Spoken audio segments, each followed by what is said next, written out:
Hello mga kahuan, tip-top. In today's video po, bibigyan po natin ng review itong si Reno 10 5G. So after a year, it was been released. So bibigyan natin siya ng review ulit. And itong si Reno 10 5G, ito po yung sinundan from 2020 I guess, yung si Reno 8. So ang sumunod dito is si Reno 10 na. Pero may mga sumunod pa rito kay Reno 10 5G, si Reno 10 Pro, tsaka si Reno 10 11 Pro. Yun na po yung mga sumunod. Magaganda talagang Reno series. Pero siyempre pag Reno series talagang magagandang klase. Mga mid-range na tier phone na po ito guys. So ito po yung si Reno 10. Dalawang kulay kasi ito pero ito isa sa mga magagandang kulay niya. So yan, pag binili niyo po itong si Reno 10 sa box niya, ang kasama po nito is sa box niya, katulad nito, may kasama na po siyang yung charger niya, tapos yung usually na nakikita niyo sa sa laman ng box nila is ano yung ah, yung yung jelly case. Yung jelly case ganito po yun, pero yan po. Yan. Pero hindi po natin ano, pero okay naman pong gamitin, pero kasi open siya yung ano niya, parang pag ginamit mo 'to baka ma-damage yung camera kung medyo ano kayo gumamit yung active. So medyo ano siya, pero maganda rin siya yung jelly case na pre. Kita natin yung mga basic specs niyan. Pero ano ba yung pinagmamalaki nito ni Oppo Reno 10 5G? So basically yung design niya maganda, so elegant. Pero yung price nito po, original price nito is nasa 24,000 o 23,999. Pero currently, puwede niyo na po siyang mabili online na sa around 19,000 to 22,000, parang gano'n po. Para medyo mabigat pa rin sa isang mid-range phone. Ang pinagmamalaki talaga nitong si Oppo Reno 10 is photo ano siya, portrait master daw kung tawagin. Kasi 'pag nag-aano kayo ng portrait, 'di ba yung parang blurred yung background, yun yung pinagmamalaki niya. Tsaka ang camera nito diyan sa harapan, triple camera 'yan. Itong main camera niya is 64 megapixel po yan guys. So usually yun po yung mga mid-range na camera. Tapos kasi nga dahil nga sa photo portrait siya, master, may dalawa pa po siyang support cameras. Yung isa sa camera na yan is 32 megapixel yung photo ano niya, yung telephoto niya. Tapos plus yung pangatlong camera niya 8 MP po yan para sa wide range nung ano ng camera. Yung pang selfie cam nasa 32 megapixel po yun. Tapos yung zoom capability niya maganda rin, limited lang pero okay na rin po sa sa ano niya, sa pag kayo nag-maximize or nag-zoom ng camera. Kahit sa football field, papakita ko po yan sa inyo yung zoom ng camera kung gaano kalayo yung kaya niyang ano i-capture nung ano niya, photo nito.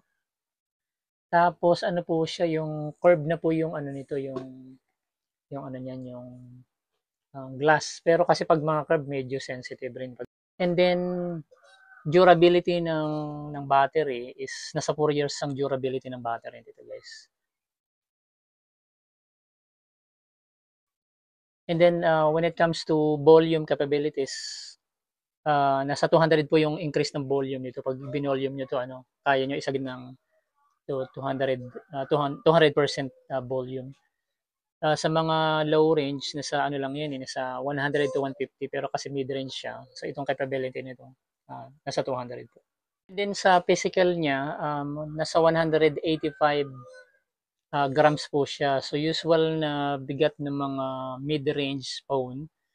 And tapos ano siya, AMOLED. Tapos nasa 93% na po yung ano nito, yung screen to body, sa halos sagad na dun sa ano niya, sa corner niya eh.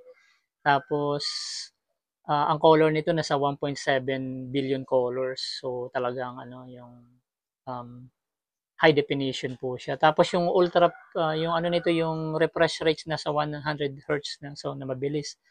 And then kung naggi-games po kayo, talagang maganda yung performance niya. Ang ano nyo lang sa game, siyempre kung mababa ang internet nyo or mabagal, yun lang na-challenge kayo. Pero pagdating sa refresh rate, nabilis po ito.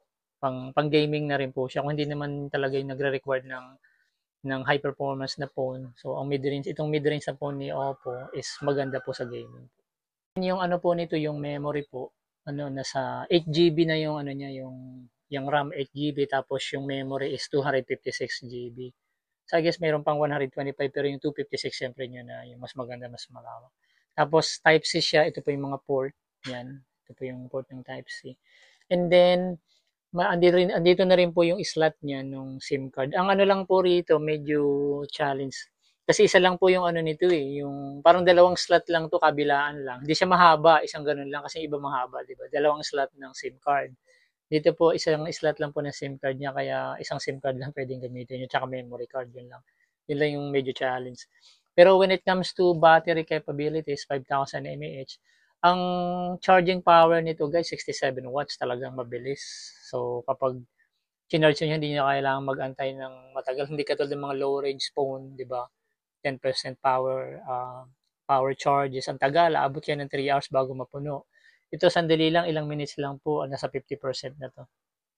So mabilis, tapos yung capability niya kahit multiple apps ginagamit nyo, even nag-game kayo, halos full day na rin po yung ano nyo po, yung ano, battery life niya kapag charge niya.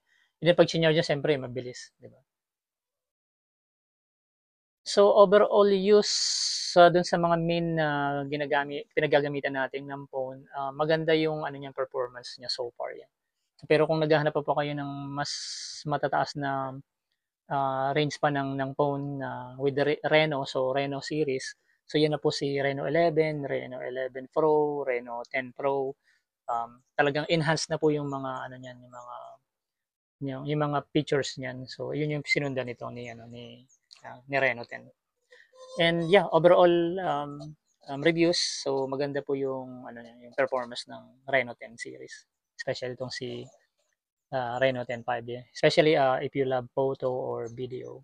And maraming salamat sa panonood guys ng mga video natin. Kung bago po kayo sa channel na ito, kay Juan TikTok, hindi pa kayo nakasubscribe, huwag niyo pong kalimutan mag-subscribe and click niyo po yung bell notification para um, updated kayo sa mga bago pang i-review natin, i-unbox natin sa channel na ito.